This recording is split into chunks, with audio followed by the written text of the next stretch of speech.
I recently learned something interesting about the Passover and the Last Supper, and I figured it was pretty relevant now. So I just kind of wrote down some thoughts and wanted to share this because today is Maundy Thursday, which is the day that Jesus supposedly had the Last Supper. And so the Last Supper took place during the Passover feast. It was a Passover feast.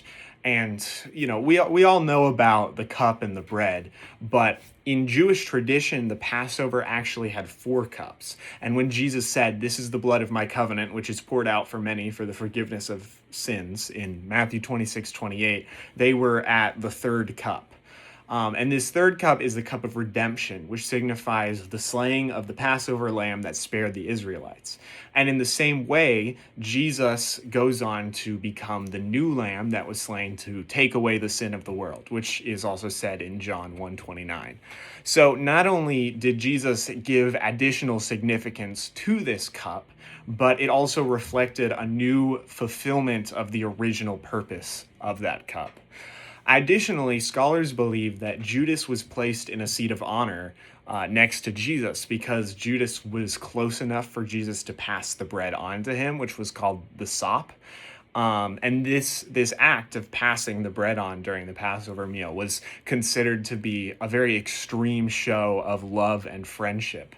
And Jesus does this in spite of the fact that this is the exact same meal where he reveals that he knows Judas is the one who's going to betray him. And this shows us that the redemption that Jesus refers to when he adds this additional symbolism to the third cup, to the cup of redemption, it applies to all of us, regardless of how bad our sins may seem or what situations we're in or where our heart may be. Like, no matter what, Jesus' redemption is for all of us. And he gives all of us a chance, and he keeps giving us chances. As long as we keep trying, he will keep giving us chances.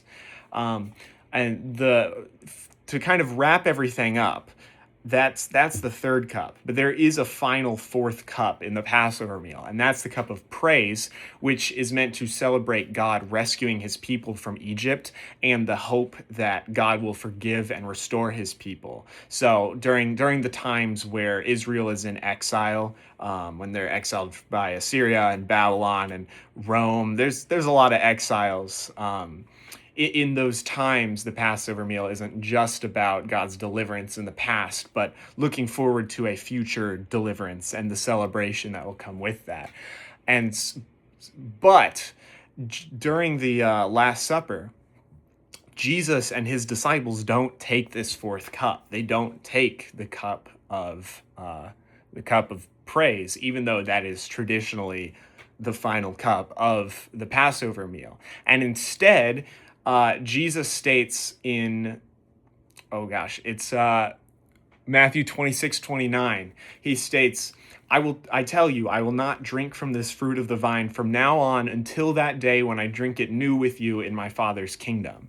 And so this shows us that he has come to bring the redemption. That's why he died, was to give us that redemption. And now he's saving the cup of praise. He's saving this celebration for when we all celebrate together when Jesus returns. So I thought it was really interesting to see how it all tied together, and there's so much more symbolism in the Last Supper than we're taught about a lot of the time.